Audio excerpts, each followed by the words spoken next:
the culture, and the people that make it happen. It's the YouKnowDessie Show. Man. Yeah. Yeah, you heard what I'm over here playing, right?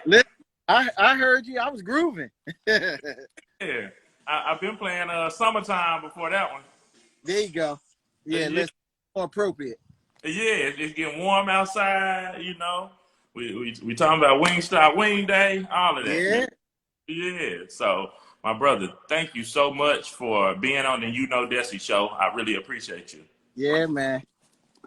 Yeah. So I wanna we definitely go talk about Wingstop Wing Day, but I want to take it all the way back to the beginning. Yeah. Okay. Yeah. So I watched one of the most recent interviews. It's been about a year now, but the Drink Champs episode. Yeah.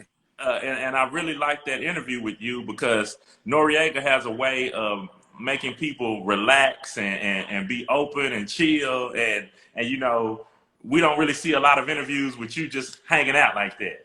Yeah. So take us back to the beginning in Philly and talk about, you know, you wanting to be a DJ, you know, very early on. Oh man, listen, it was it was one of those things. Hold on, I gotta catch my dog before he get in the water. Don't you do that. It was one of them things that, there was a DJ pretty much on every block. Mm-hmm. And everybody was either a DJ or a rapper, but it was just kind of like, having the ability to, do your neighborhood parties or do, the high school jams. It was what you did. Like, I don't think I looked at it like we were doing anything special. It was kind of like there had to be somebody to play the music at the parties, and I enjoyed doing that. Yeah. And the parties just grew. It kind of got to the point of, you doing your high school, mm-hmm. and then next thing you know, you doing the ballroom, and then you look up, and it's like, man, I'm playing in the park for 2,000 people, know, and I'm 15 years old. So it just, and doing a good job helped because what got you more dates. That's what kind of got you doing parties in neighborhoods that weren't your own. Mm-hmm. So it just kept growing and growing and growing. But it was funny because I joke about the generation before me were all in the bands. Yeah. Like there was nothing but bands. I remember, growing up and you would go to a block party in Philly that it was nothing but bands. And then all of a sudden everybody turned into a DJ. Oh yeah. And it was almost like right after our era, everybody got back in the band. So I kind of slipped in that DJ mode in the middle. So yeah, and it's really it's really dope. I know you've told the story before, but talking about how it was almost like an accident that you and Will had even hooked up. Completely. I mean, it was like people in the city knew me, people in the city knew Will. And I laugh because I'm kind of like, this was before cell phones or any of that kind of stuff. You call somebody, if you met a girl, you called her. If she was in the house, you talked to her. If she wasn't in the house, you didn't. Yeah. I got a last minute call like, hey man, we want to know if you can do this party on 59th and Woodcrest. Uh-huh. And I picked up the phone and I called my MC at the time, and he wasn't in the house. So I was like, listen, I'm going to go do this party. We put our equipment and stuff in the car, and we drove, and come to find out, it was the house right next door to Will. So I saw him. I'm like, oh, I know you. And he's like, oh, man, I know you. Yeah. And asked, where's Ice? And I was like, yo, I couldn't find him. And he was like, yo, you mind if I rock? And I was like, no. And I gave him the mic. And the chemistry was so dope. Yeah. Like, the end of the night, I was kind of like, yo, what you doing tomorrow? I got another. He's, hey, man, I'll be there. Yeah. 30-something years later, we still doing it. So 30 years later, what happened to Ice? Like, that's always been my question. Like, okay, he had to show back up at some point. Well, I mean, listen, Ice is still around. Yeah. It was, what I think? At that point in time, we all were doing it for fun. Yeah. There was only a handful of us that took it serious enough that we turned it into something. Right. It was I could name you some of the most amazing DJs and MCs coming up that ended up getting jobs, ended up getting married, ended up doing things. They didn't really take things just kind of clicked, to the point that it was kind of like, okay, I didn't go to college.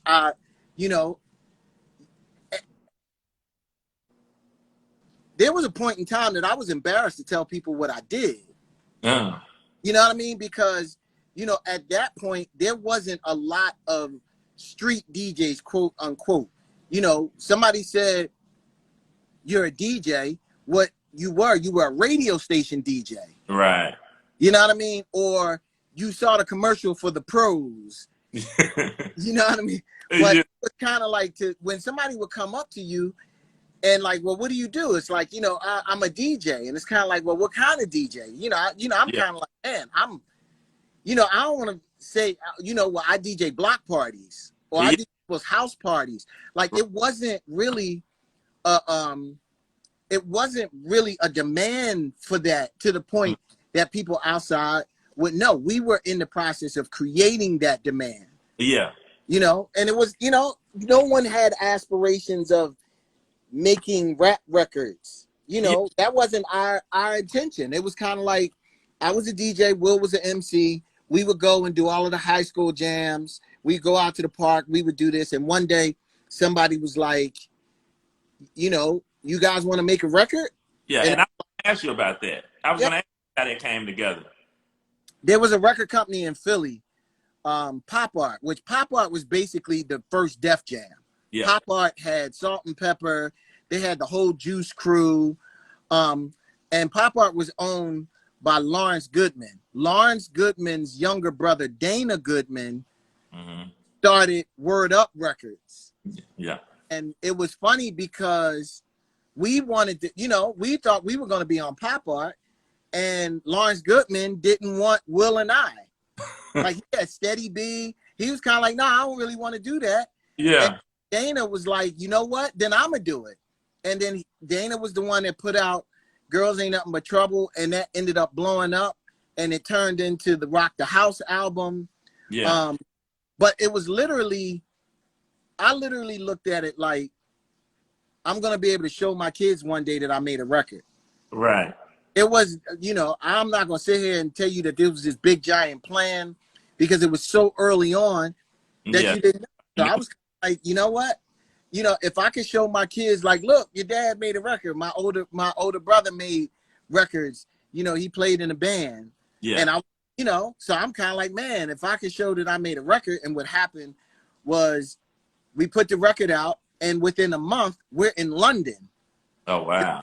Pops. And I'm just kind of like, that fast. Like, Will was on his way to thing happened to the point that Will had to go to his mom and dad and almost ask for permission not to go to college, because it's like, I didn't know that this was going to happen like that.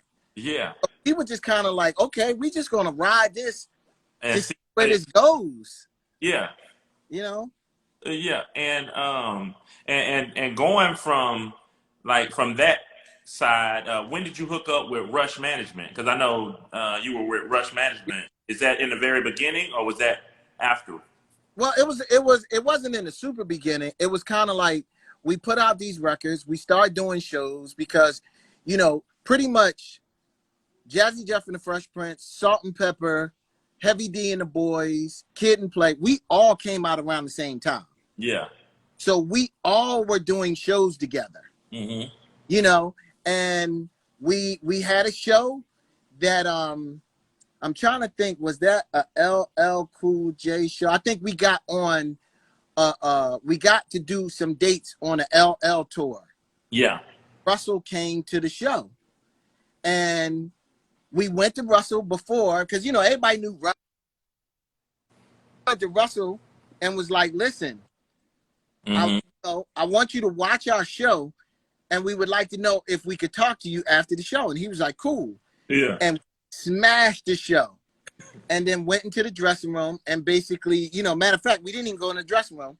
We went back to the hotel and we went to Russell's room and was just kind of like, listen, we, you know, we're looking for management. And Russell started laughing and he was like, I tried to manage you guys and I tried to sign you guys to Def Jam and somebody blocked it. So he was like, you know, yeah. And, you know, so he ended up taking us on as management. We had finished, you know, I think by that time we had finished the He's the DJ, I'm the Rapper record. And I remember, I'm trying to think, was it that record? Yes, we finished the He's the DJ, I'm the Rapper record and played it for Russell. And Russell looked at Will and I and said, you guys will be gold in a month. And we were like, get out of here. And we ended up getting on the Run's House tour and the record went gold in 3 weeks. Oh, wow. and you mentioned Kid and Play. I'm really good friends with Kid and Play, and yes, I'm working on a biopic with them actually. But they always tell me a story about how they, I guess, I don't know if the movie theater didn't want, the movie company didn't want them to be in House Party. I don't know if they actually offered it to y'all or they. Nah, so I'm gonna tell you a story. So on He's the DJ, I'm the Rapper, we did the song Nightmare on My Street. And don't understand, parents blew up. Radio stations started playing Nightmare on their own. So it was almost kind of like we knew what our next single was going to be. We shot a video, did the whole thing. And we got, you know, this was around the same time that New Line Cinema got the Fat Boys to do a Nightmare song that was going to be in the movie. So radio stations start doing this competition, whose Nightmare song is better. And we were blowing the Fat Boys off the map. And New Line Cinema, we got a message like New Line Cinema is suing you guys for doing Nightmare on My Street. Yeah. To the point that we went and had, you know, or the lawyers went and had a meeting with them, basically saying, you realize this song is helping your movie. And they ended up, you know, we ended up having a lawsuit. And the settlement of the lawsuit is we had to pay them, I think it might have been like $125,000. Oh, wow. They offered us 2 movie roles. Yeah. And it was kind of like, I remember us saying, do we have to accept them? And they were like, no, they're going to offer you 2 movie roles. And if you don't want them, we'll say no. We turned those movie roles down, not even paying attention to what it was.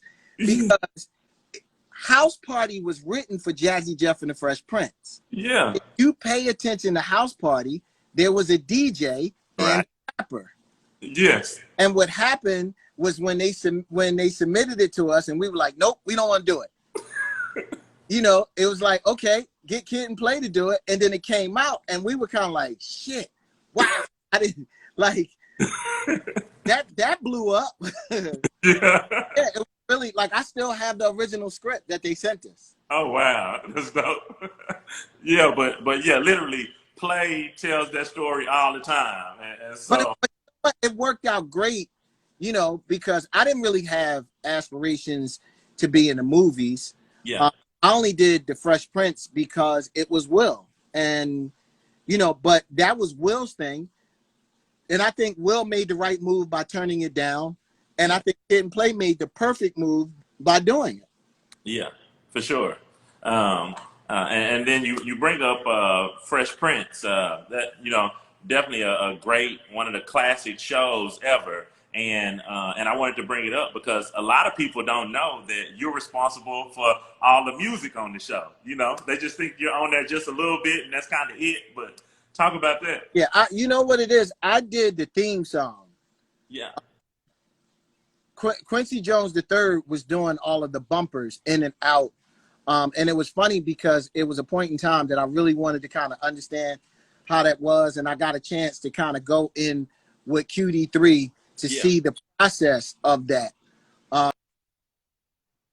Once Will came back and was like, "Hey man, I got the show," it was funny because, Quincy, like they were going to get somebody to do the theme song, and I was like, "Will, there's no way in the world that you're going to come out with a TV show and we don't do the music." So when he told Quincy was like, "All right, do something." Yeah. And I might have made that beat in 15 minutes, or wrote that, and I laughed because I mixed it and we just sent it off, almost like right away. Do you like this? And next thing you know, it's kind of like, wait, they used that? like that's real?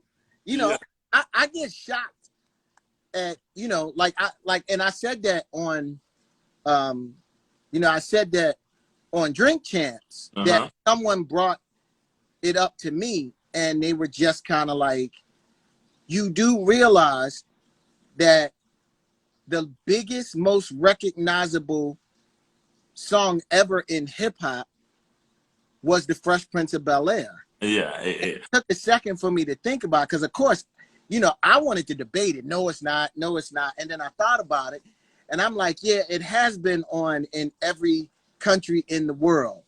And every country in the world that you play this record, people know it and people sing it. And it was like, wow, I never really thought about it like that. Yeah, definitely a song that everybody knows, word for word. On Father's Day weekend, we had a little brunch at my dad's church, and outside, my mom, she the one with the game, so she like, okay, I need all the young fathers, I need all the fathers to sing the theme song, and whoever sing it get a prize. You know what I'm saying? Yeah. But yeah, the other thing that's crazy about all of that is I know they. So was it a full song when you made it, or did they come back and do the full song? No, it's a full song. Yeah, cut it down for the television show, but yeah, it's a full song. Yeah, because years later you realize that it is a full record and you hear it. You know what I'm saying? Different places, but at the time, we pretty much heard the first part of it. Say that again. I said years later you realize it was a whole record, but in the beginning we only heard the first part, so we never realized it was a whole song till later on. Yeah, and it's funny because that was something that was done for the show. We didn't even realize that the record company released it as a song and put the whole version out. I would go to Amsterdam and you would see the single in the store and you're kind of like, this is crazy because I didn't even know you released this. I thought we did this for the show. But listen, you're blessed to have something like that. Right. So talk about Summertime, man, because that's one of those records that will never go away. You realize as soon as summer hits, it's not officially summer until you hear that song. Yeah. So talk about putting that together.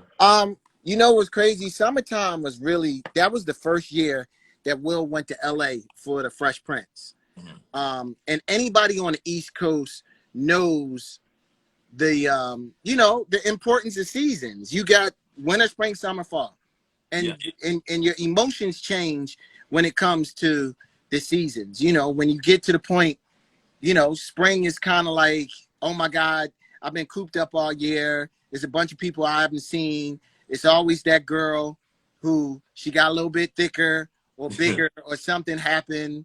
It's always the guy who lost weight or went into the gym. Right. And you only know that as soon as the weather breaks and everybody comes outside. First time. And I think Will was so much missing Philly, especially being in LA, it's 90 degrees on Christmas time. Yeah. And being from the East Coast, Christmas has to be cold.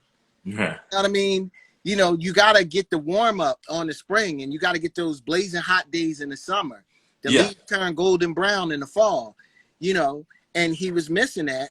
And that is really where his inspiration for Summertime was. He would call me on the phone and, you know, hey, man, what's going on? Like, yo, man, I just got my car clean, just went outside. Guess who I saw? Such and such. Oh, man, it was like 75 degrees today. And he's kind of like, man, I missed that. And Summertime came out of that. Yeah, and he, you know, that's like it's a picture that you can see, even if you're not in that moment. You can just picture everything that you can, 2 miles an hour, so everybody sees you. That's right. All That's what he did. Yeah, all the way along. So, so talk about how once he kind of got into movies and films and TV and things like that, and you kind of went the other way as far as being more of, you know, just kind of DJing bigger events and festivals and things like that. So, how was that transition going away from the traditional music industry more so into what you're doing now? Well, you know, the funny thing is I started a production company. You know, I started a production company called A Touch of Jazz. Yeah. When Will and I were still, you know, putting out records. Yeah. Because that's where I wanted to go. I really wanted to go into production. I had almost stopped DJing in the public and just started, you know, making records and trying to, you know, work my way into that. You know, having a production company kind of got you. I was able to take meetings with people that don't guarantee you work. Yeah. So, you know, a bunch of us kind of got together, start putting out some stuff. And, you know, we were knocking on doors with record companies and all the rest of that. And that really didn't kind of solidify until we did Jill Scott's record. You know, we did Jill Scott's record and Music Soul Child's record within a month of each other. And both of them came out and were huge. And then it was Floetry, and then we started getting all this production work. I didn't really go back out and start DJing until maybe about 1998. Because I didn't even know that that was a thing. You know, Kenny Dope is one of my very close friends, and I know he would travel overseas to do DJ dates. And he called me one day and was like, listen, you know, my agent wants to know if you want to go and do this tour. And the only reason I agreed to do it is because Kenny was going to be on it. 2 weeks before the tour, Kenny fell down the steps and broke his ankle. Oh, wow. And I was like, I'm not going. And the promoter was like, no, you know, listen, you don't understand. They never see you. Everybody's coming to see you. Yeah. And the very first date that I did, I remember walking in. I think we were in like Manchester, England. And I walked in and it was a club that held 3,000 people. And I was like, who's here? Yeah. Like, I know 3,000 people ain't coming to see me DJ. Yeah. But that's how it was over there. Yeah. And it, you know, that was basically, you know, the start of me doing all of the international travel. Like, you know, but, you know, ever since, you know, 2020 hit, you know, I was literally from 1998 to New Year's 2020, I circled the globe 2 times a year, every year. So, you know, that's where a lot of that just kind of, you know, fit in. But it was really, you know, Will always had aspirations to do movies, and I always had aspirations to do music. Yeah. So it was really one of those things, you know, like people used to be like, man, you know, Will left you. And it was kind of like, you're like, nah, no, this was the plan. This was the plan from the door that, you know, we would get together and talk about like, yo, can you believe this? You know, like, I'm like, yo, you got TV show and, you know, you're one of the biggest movie guys in the world. And it's like, you know, it's funny because I don't think people understand that I value success based off of my happiness. I don't value success off of money. I don't value success off of fame. Yeah. This is what I set out to do. Yeah. It is the most amazing thing in the world to me that I am doing exactly what I set out to do. Like, it wasn't a plan B. People would often ask me, if you weren't doing this, what would you do? And I can't give you that answer because I didn't have a plan B. I'm going to make plan A work. Yeah. No matter what. There's no, well, what if it don't? I don't think like that. Yeah. This is what I wanted to do. You know, I enjoy playing music for people, you know, and making people have a good time. It's as simple as that. Yeah, and it's amazing that you know, I've heard you mention as being a DJ, you're the conductor, and also you said something to the effect of you have the responsibility to make that crowd happy. You know, from a standpoint um, Yep. of even if you just like a record, like you're still there to make sure people are having a good time. So you know you can take them where you want to go, but you also want to make sure that you're I'm, playing to that crowd. that's all it is. It's kind of like every club that you've gone to or event that you've gone to, there was records or music played that you didn't like, but you didn't leave. Right. It's kind of like, you know, you enjoyed the stuff that was for you, and the stuff that wasn't for you, it was cool. You go to the bar, get a drink, talk to a girl, you know, but Right. realize, you know, music is a really powerful thing, because every favorite scene in every movie that you've ever watched, there's music attached to it. Absolutely. If you don't believe how important it is, mute it. And see if the scene still has the same meaning to you. Right. So it's kind of like you realize, like, I've played music and people met. You know Yeah. what I mean? Like, you know, I had people come to me like, yo, I met my wife in Vegas when you were there, and you know, now we've been married 20 years. Like, Yeah. you're responsible for some of those connections. Mm-hmm. You know, and what you know, I pay attention that during the Great Depression, the two things that survived was alcohol And music. and music. Absolutely. Like, yo, in our lowest moment, music got us through it. Yeah. And I even look at that right now. We're going Yeah, through a pandemic. You know, people can't go out and people can't, you know, go to clubs and things like that right now. But it's guaranteed that you at home sipping something and listening to some music. that's right. That's right. And all of this first started, you know, I am a realist, sometimes to fault. Yeah. And I've realized, because, you know, me being one of the early people that got sick, I got sick in the beginning of Mm-hmm. March, and I had never been that sick in my life.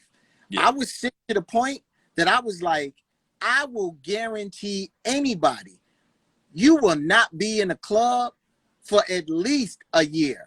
Yeah. At Fact. least. I don't, and right now I'm sitting back like, yeah, I don't even know if we're gonna be in a club, you know, within a year from now. Right. But me understanding that, it was really important to, you know, okay, people need this. Mm-hmm. People need this. You know, you need to go out and play some music for some people Yeah. to kind of make, you know, some of the days go by, you know. And it was crazy because I realized it made people feel good, but it also made me feel good to be able to play music for people. Well, yeah. Like, I am probably enjoying myself as a DJ more now than I have ever done in my life. Yeah. You know, because when you sit and think about it, you know, me streaming on Saturdays and streaming on Wednesdays on all of the platforms, man, I might be hitting close to 500,000 people every Saturday. Mm-hmm. Which is I'm never going to do an event and 500,000 people going to be there. right. You know what I mean? And you're safe, you home, you can cook your own food, you know, you can watch me on your phone, your computer, your television set. Right. You know, I did a birthday party last Friday night. I did a Zoom party for a couple that have come to see me all across the globe.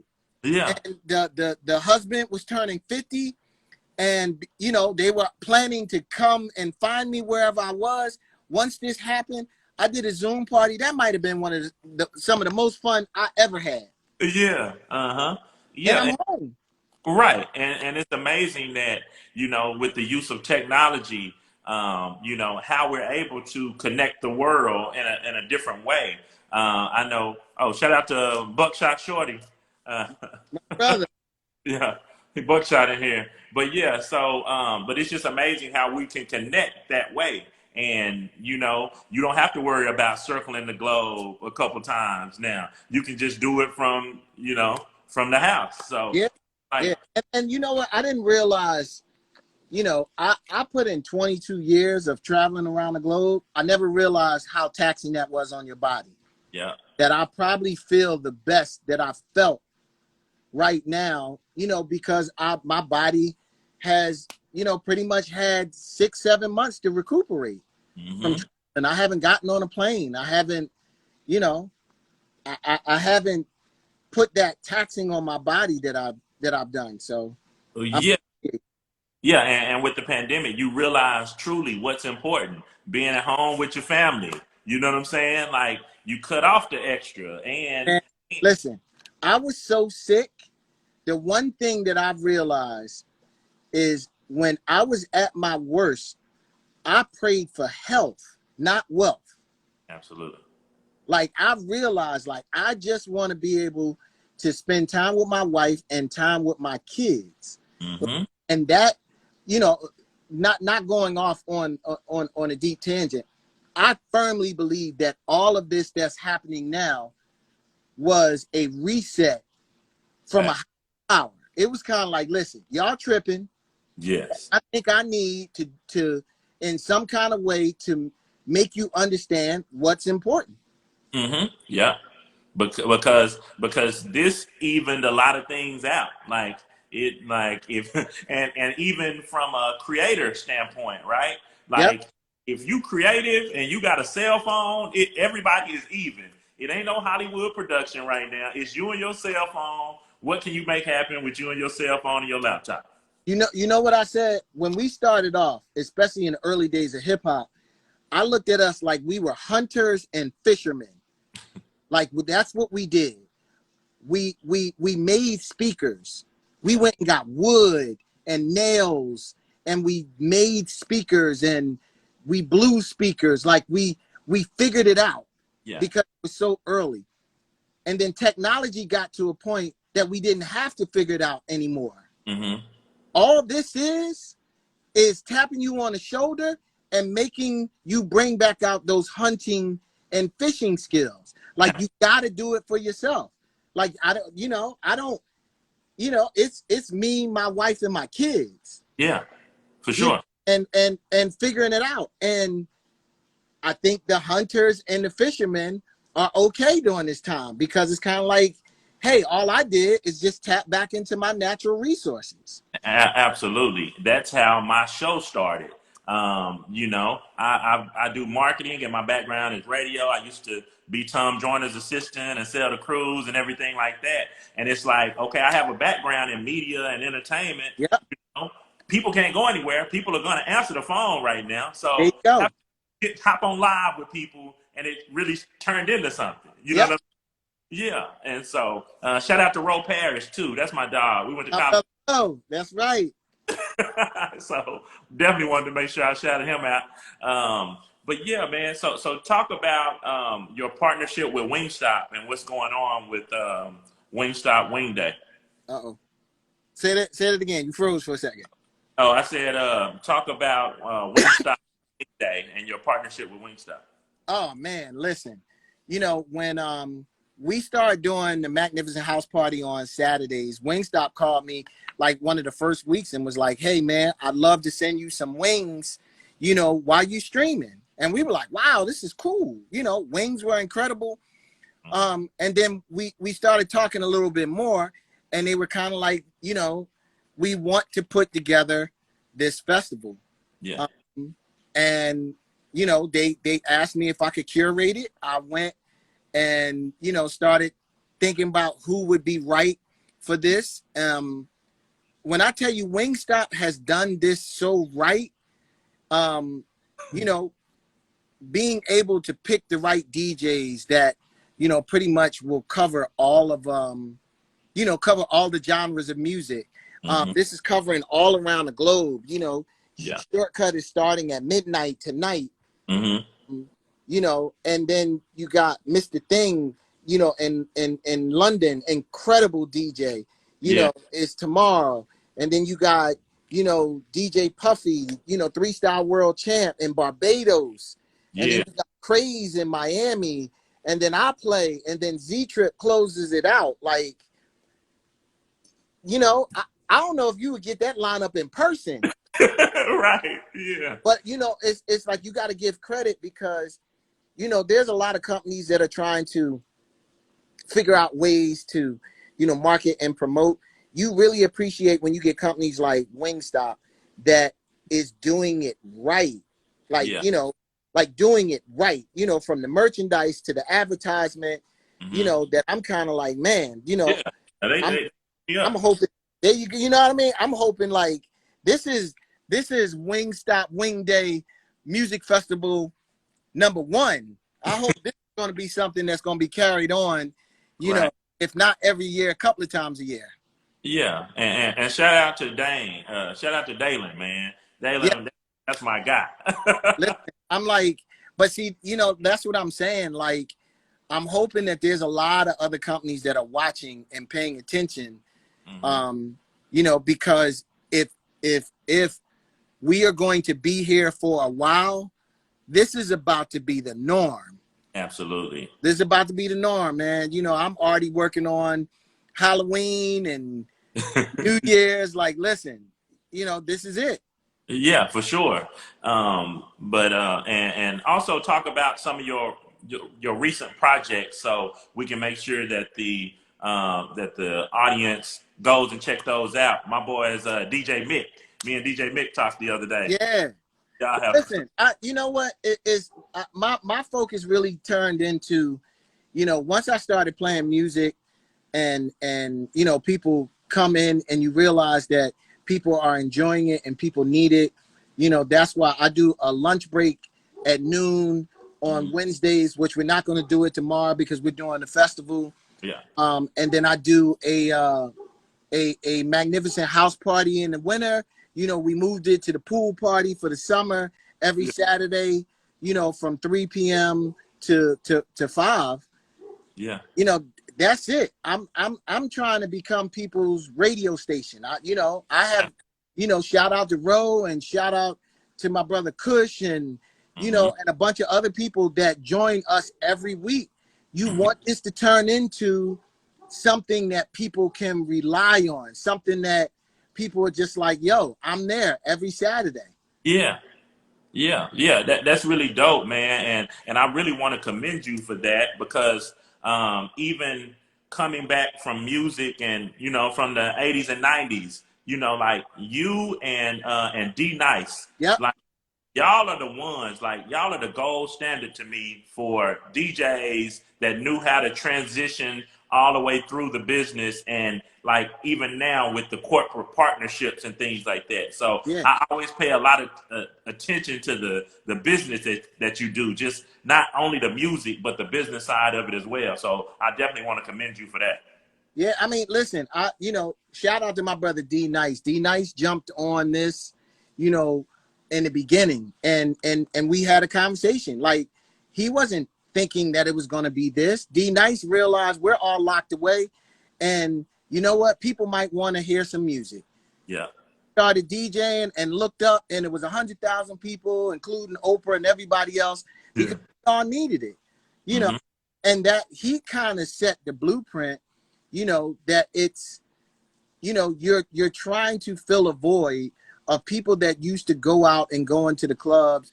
It's like, if I know you're not going to do that, I'm not going to take music away from you. So we're just going to switch this up in a different way. And I think, you know, my brain is always thinking of what can I do? How can I be, you know, how can you reach more people? How can you make people enjoy this? How can you make it easier? You know, that was one of the reasons I just, you know, updated my app and updated my website with a streaming player that people can, you know, because sometimes I know people that are like, I don't have Instagram. Right. You know what I mean? I don't have Facebook. I don't really do that. That I'm kind of like, well, guess what? You can go to a computer and go to www.djjazzyjeff.com and just click the live stream. Yeah. And you can share that with people. You know, I'm thinking about the fall when people are in the house. Yeah. And it's kind of like, okay, you know what? I want you to put this on your television. Mm-hmm. You know, I'm in the process of, you know, getting an Apple TV or a smart television app that you Right. can just go to the app store on your television and go. download the app and do it. Because if, like I said, if we are going to be here, Yeah. then, you know, why not make it accessible for people to, you know, have a good time? Yeah, and I love that y'all are so consistent with it because, you know, at the end of the day, the cream rises to the top. Because once a couple of DJs started going live, then every DJ tried to go live, and then of course it got oversaturated.